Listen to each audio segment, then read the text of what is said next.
In the beginning there was nothing but darkness. Then God spoke, and everything began. Day 1. God creates light. God said, "Let there be light," and there was light. He separated the light from the darkness, calling the light day and the darkness night. Day 2. God creates the sky. On the second day, God created the sky, stretching it above the waters of the earth to separate the heavens from the earth. Day 3. God creates the land and seas. On the third day, God gathered the waters into seas and let the dry land appear. He called the dry land earth and the waters seas. Day 3 continued. God creates plants. God filled the earth with trees, plants, and flowers of every kind, making the earth green and beautiful. Day 4. God creates the sun, moon, and stars.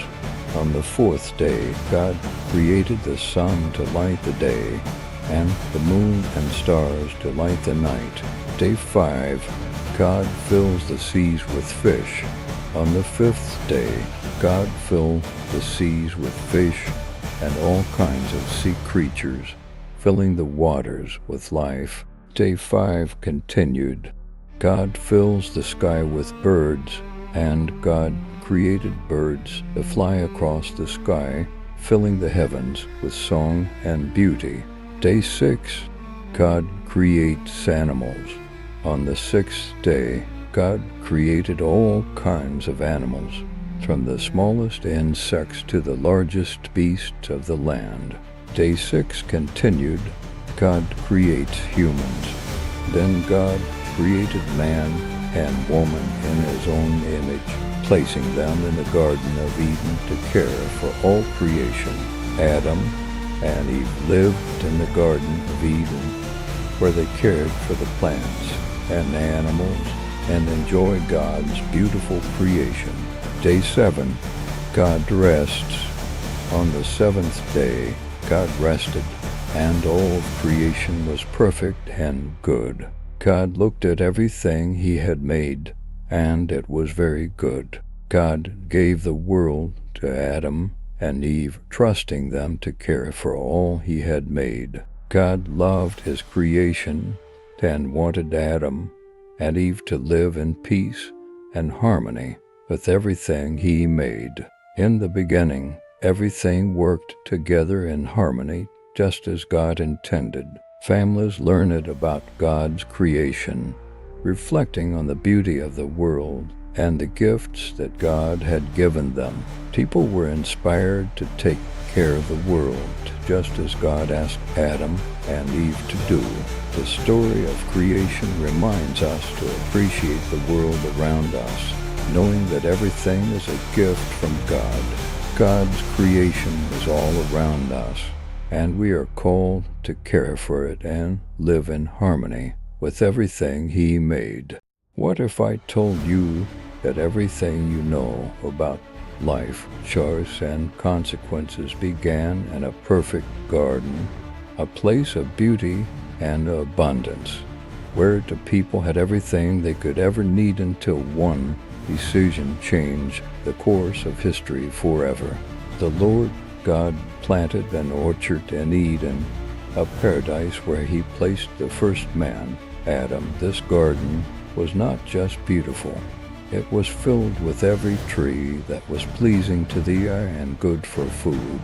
But in the center stood two special trees, the tree of life and the tree of the knowledge of good and evil. God placed Adam in the orchard to care for it. And while Adam had access to every tree, the Lord gave him one command. He could eat from any tree except one. The tree of the knowledge of good and evil was off limits. If you eat from it, God warned, you will surely die. God knew it wasn't good for Adam to be alone, so he created every living creature and brought them to Adam. But among all the creatures, no suitable companion was found for him. So God caused Adam to fall into a deep sleep, and from his side he created woman Eve. When Adam awoke, he exclaimed, "This is bone of my bones and flesh of my flesh. She will be called woman, for she was taken out of man." In the beginning, Adam and Eve lived in perfect harmony with God and with each other. They were unashamed, clothed in innocence, with everything they needed. But lurking in the shadows was the serpent, craftier than any of the animals God had made, and it had a plan to change everything. Serpent, did God really say you must not eat from any tree in the garden? We can eat the fruit of the trees in the garden, but not from the tree in the middle. God said we must not eat or touch it, or we will die. Serpent, surely you will not die. God knows that when you eat from it, your eyes will be open. You'll be like him, knowing good and evil. In that moment, everything changed. Adam and Eve ate the fruit, and their eyes were opened. They realized they were naked and felt ashamed for the first time. God said, "Where are you?" Adam, trembling, "I heard you in the garden, and I was afraid because I was naked, so I hid." God said, "Who told you that you were naked? Did you eat from the tree I commanded you not to eat from?" Because of this disobedience, God pronounced judgment. The serpent was cursed to crawl on its belly and face enmity with mankind. To Eve, God promised painful childbirth, and to Adam, he declared that the ground would be cursed, bringing toil and hardship. God, in his mercy, clothed Adam and Eve and sent them out of Eden. Though they were banished from the garden, God's love for them never faltered. Even in their exile, God's promise held true. From the offspring of Eve would come one who would crush the serpent's head, bringing redemption to the world. The story of Adam and Eve is not just about disobedience, it's about the love of a Creator who, even in the face of rebellion, offers hope and redemption. The choices we make matter, but so does the unchanging love of God. Goliath, the giant of the Philistines, challenged the Israelites.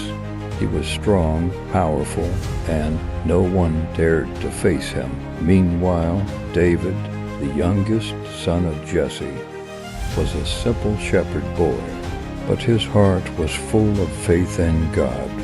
One day, David visited his brothers at the battlefield. He heard Goliath's taunts and saw how afraid the Israelite soldiers were.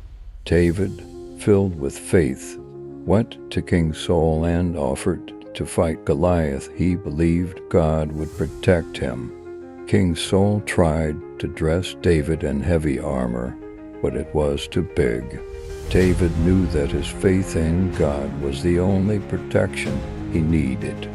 David went to a nearby stream and chose 5 smooth stones, trusting that God would guide his hand. Goliath laughed when he saw David, mocking him for his small size. But David stood firm, knowing God was with him. David boldly declared, "You come against me with a sword and spear, but I come against you in the name of the Lord." With faith in his heart, David took a stone, placed it in his slingshot, and hurled it at Goliath. The stone struck Goliath, and the mighty giant fell to the ground. The Israelites were amazed by God's power. Seeing their champion defeated, the Philistines fled in fear. The Israelites chased after them, their hearts filled with courage.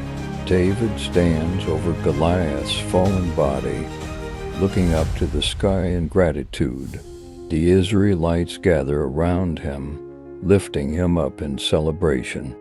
King Saul was amazed at what David had done, realizing that faith in God was stronger than any sword or spear.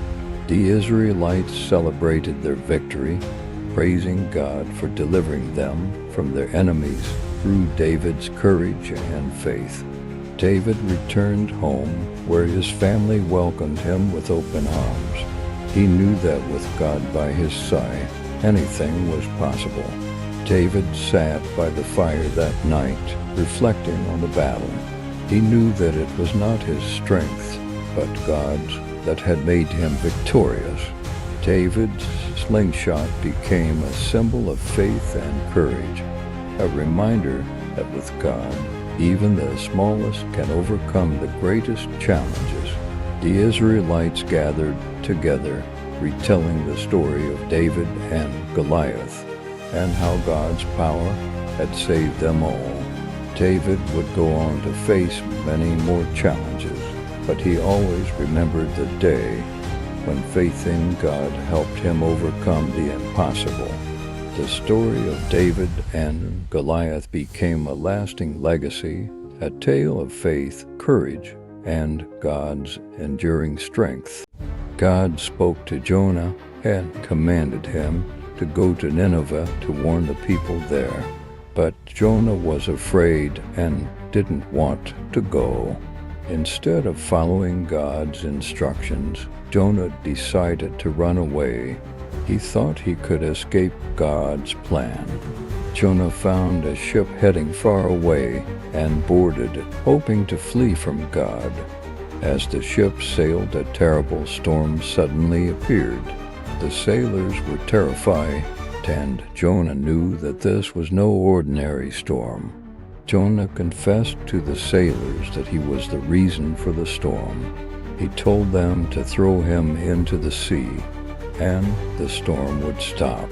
The sailors, with heavy hearts, threw Jonah into the sea. As soon as he hit the water, the storm began to calm. A giant whale, sent by God, swallowed Jonah whole. Inside the belly of the whale, Jonah was alone in the darkness. Inside the whale, Jonah prayed to God. He asked for forgiveness and promised to follow God's command. God heard Jonah's prayer, and the whale began to swim towards land. Jonah waited, trusting in God's plan. After 3 days and nights, the whale released Jonah onto dry land. Jonah was grateful for God's mercy and ready to fulfill his mission. Jonah traveled to Nineveh, a large city full of people who had lost their way.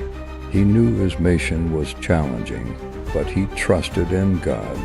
Jonah preached to the people of Nineveh, urging them to repent and turn back to God. His message was loud and clear. The people of Nineveh listened to Jonah's message. They repented of their sins and turned back to God, asking for his forgiveness. God saw the people's repentance and forgave them. His mercy shone down on the city, bringing hope and peace. Jonah, still learning, was frustrated that God had spared the city. He didn't understand why God would forgive them. God spoke to Jonah, teaching him that his mercy was for everyone. Jonah began to understand that God's love is greater than any sin. Jonah reflected on God's lesson. He realized that God's plan was full of mercy, and obedience to God was always the right path. The city of Nineveh celebrated God's forgiveness, filled with joy and a renewed sense of faith. Jonah now understood the depth of God's mercy. He was grateful for the chance to learn and do God's work. The story of Jonah and the whale became a timeless tale of obedience and mercy, a reminder that God's love is always with us.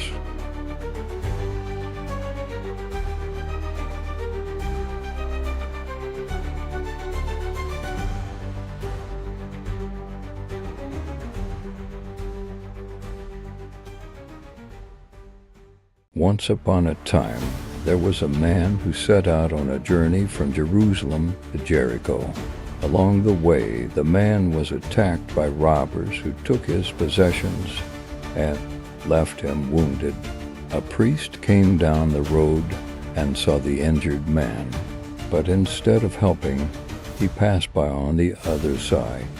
Next, a Levite came by and saw the man in distress, but he too decided to walk on without offering any help. Then a Samaritan came by. Unlike the others, he felt compassion and went to help the injured man. The Samaritan carefully tended to the man's wounds, using bandages and soothing words to comfort him. He lifted the injured man onto his donkey and took him to an inn where he could receive proper care. At the end, the Samaritan paid for the man's care and promised to cover any additional costs if needed. The innkeeper took good care of the man, making sure he was comfortable and recovering well. Jesus told this story to teach us that true compassion means helping others, even if they are strangers or from different backgrounds. The moral of the story is to love your neighbor as yourself and to help those in need, regardless of who they are. The Samaritan's act of kindness was remembered and celebrated as a perfect example of true generosity and compassion. Children learn from this story that acts of kindness and helping others are important values to live by. Reflecting on the story, we see how important it is to practice compassion and be there for others in need. The legacy of the Good Samaritan lives on as people continue to help each other, inspired by his example. Be inspired by the Good Samaritan and show kindness and help to those around you. And so the story of the Good Samaritan comes to an end, but its lesson of kindness and compassion stays with us. Let the story of the Good Samaritan inspire you to act with love and care every day.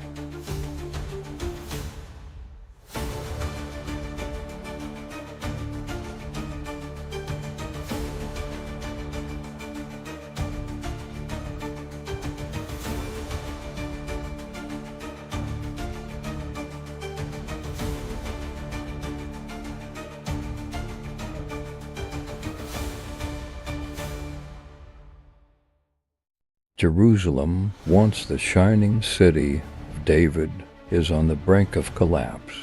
The mighty Babylonian Empire has come to destroy it, and the fate of an entire kingdom rests in the balance. This is the story of betrayal, destruction, and exile, the fall of Jerusalem. Zedekiah was only 21 when he became king of Judah. For 11 years he ruled over Jerusalem.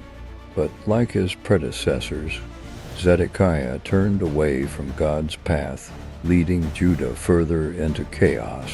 The kingdom of Babylon, under the fearsome King Nebuchadnezzar, laid siege to Jerusalem.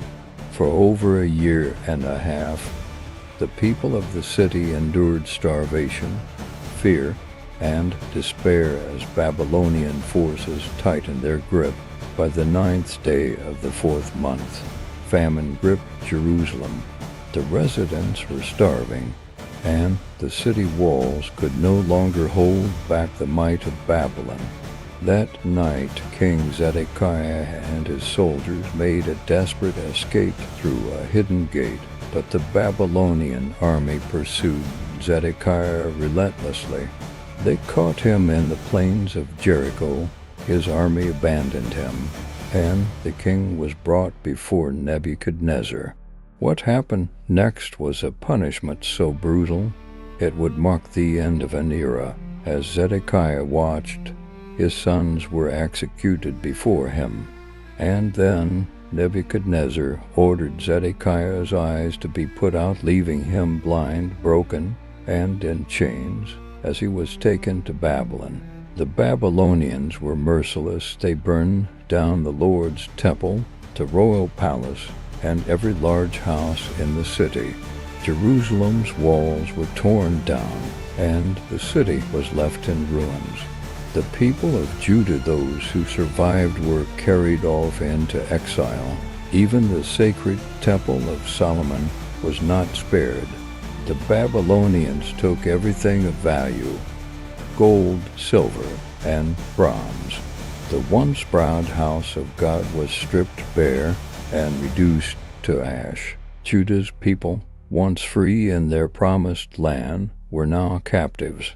Zedekiah's rebellion had led to the ultimate punishment. Judah was no more, its people exiled to Babylon. In an effort to stabilize the land, Nebuchadnezzar appointed Goliath as governor over the remaining people. He urged them to submit to Babylonian rule. But this peace was short-lived.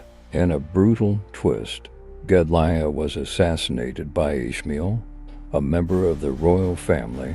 Fear swept through the land once more as the Judeans fled, terrified of Babylon's retaliation.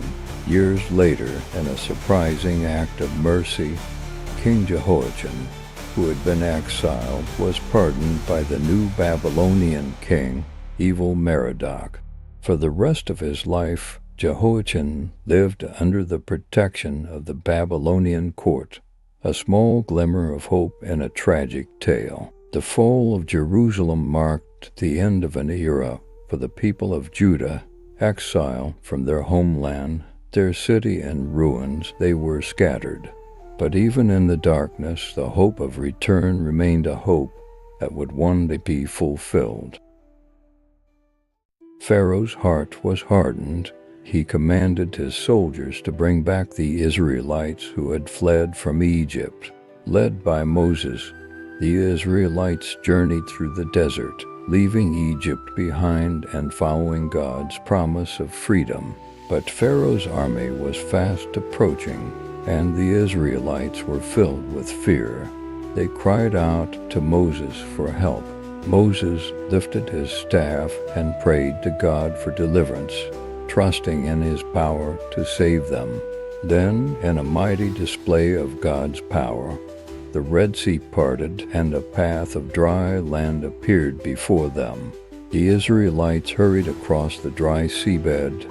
Amazed at the miracle before them, they knew God was with them. Pharaoh's soldiers were determined to recapture the Israelites, charging into the Red Sea, unaware of the danger ahead. Just as the last of the Israelites reached safety, the waters of the Red Sea came crashing back down, swallowing Pharaoh's army. The Israelites rejoiced on the other side, praising God for delivering them from Pharaoh's hand. Moses led the people in a song of praise, their voices rising in gratitude for the miracle they had witnessed. With faith in their hearts, the Israelites continued their journey, knowing that God was always with them. Once upon a time, all the people of the world spoke the same language and lived together in harmony. One day, the people decided to build a great tower that would reach all the way to the heavens to show how powerful they had become. They began to build the tower brick by brick, growing taller and taller with each passing day. But God was watching from above and saw that the people were becoming prideful and forgetting about Him. As the tower grew higher, the people's pride grew even stronger. They believed nothing could stop them. Seeing their pride, God knew He had to remind them of His power. He decided to confuse their language so they could no longer understand each other. In an instant, the people began speaking different languages. They were confused and frustrated because they couldn't understand one another. The work on the tower came to a stop. Without the ability to communicate, the people could no longer continue their grand project. With their languages confused, the people scattered across the earth, each group settling in a different land. And so the great tower was left unfinished, a reminder of the dangers of pride and the importance of humility.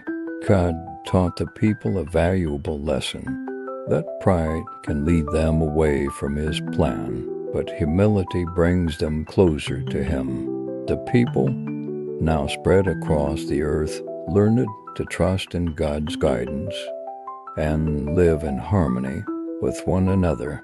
And so a new chapter began for humanity, one where faith in God brought them together, even when they were far apart.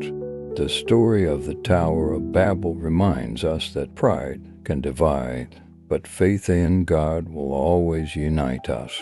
Though the Tower of Babel stands no more, its lesson lives on in the hearts of all who hear the story. Remember, true greatness comes from humility and faith in God. The story of the Tower of Babel continues to be told, teaching each new generation the importance of faith and humility. May we always remember to trust in God's plan and live in faith wherever we are in the world.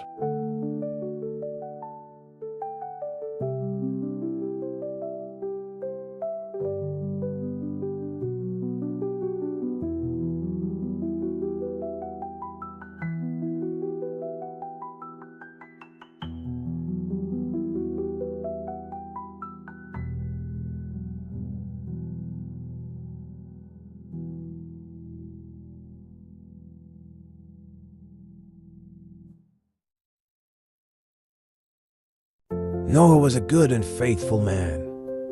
One day, God spoke to him, telling him to build a great ark to save the animals and his family from a coming flood. Noah trusted God's words and began building the ark. His sons helped him, and they worked day and night to prepare for the great flood. God sent pairs of animals from every kind to Noah. Lions, birds, elephants, and many more gathered, ready to be saved from the storm.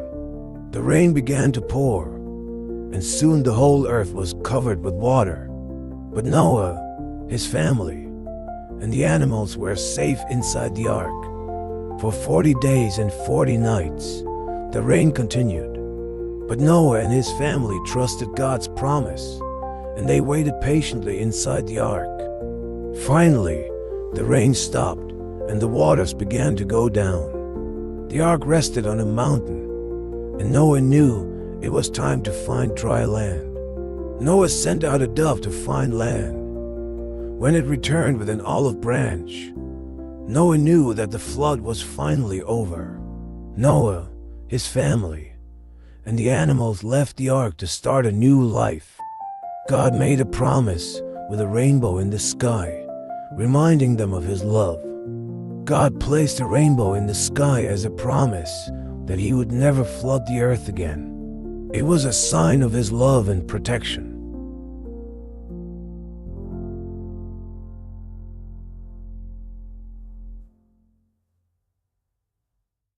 Imagine a city so consumed by wrongdoing that its very name becomes a symbol of immorality. What would you do if you knew such a place was destined for destruction? Join us as we delve into the dramatic story of Sodom and Gomorrah, tale of judgment, compassion, and the power of intercession. As the visitors rose to leave, they looked out over Sodom. The Lord pondered, "Should I hide from Abraham what I am about to do?" After all, Abraham will become a great and powerful nation, and all nations will be blessed through him. The Lord said, "The outcry against Sodom and Gomorrah so great, and their sin so grievous, that I will go down and see if what they have done is as bad as the outcry that has reached me." Concerned for any righteous people who might live there, Abraham approached God and asked, "Will you sweep away the righteous with the wicked? What if there are 50 righteous people in the city?" Abraham persisted, and each time the Lord reply, "If I find them, I will not destroy the city." Such was God's compassion and Abraham's deep concern. 2 angels arrived in Sodom, and Lot was sitting at the gateway. Seeing them, he rose to meet them and bowed down, offering hospitality. Lot insisted they stay at his house, preparing a feast for them. The atmosphere inside was peaceful, a stark contrast to the unrest brewing outside. But before they could rest, men from every part of the city surrounded the house. They called out to Lot, demanding to see his guests. The visitors intervened, pulling Lot back inside. They struck the assailants with blindness, preventing them from finding the door. The angels warned Lot, "Do you have anyone else here? Get them out, because we are going to destroy this place." Lot hurried to warn his sons-in-law, but they thought he was joking and refused to leave. With the coming dawn, the angels urged Lot to flee with his family, grasping their hands and guiding them to safety because of the Lord's mercy. They instructed, "Flee for your lives. Don't look back or stop anywhere in the plain." But Lot pleaded to seek refuge in a small nearby town instead. The angels granted his request, allowing them to escape to Zoar. Just as they arrived, the sun was rising over the land. Then the Lord rained down burning sulfur on Sodom and Gomorrah, overthrowing the cities and all those living there. But Lot's wife looked back, and she became a pillar of salt. Early the next morning, Abraham returned to the place where he had stood before the Lord. He saw dense smoke rising from the land, like smoke from a furnace. God remembered Abraham's plea and had rescued Lot from the catastrophe. Even amidst judgment, there was mercy. The story of Sodom and Gomorrah reminds us of the consequences of widespread wrongdoing, but also highlights the importance of righteousness and compassion. What can we learn from this powerful story? Perhaps it's a call to live justly, to care deeply for others, and to trust in divine mercy. If this story touched you, please like, share, and subscribe for more enlightening tales from the Scriptures.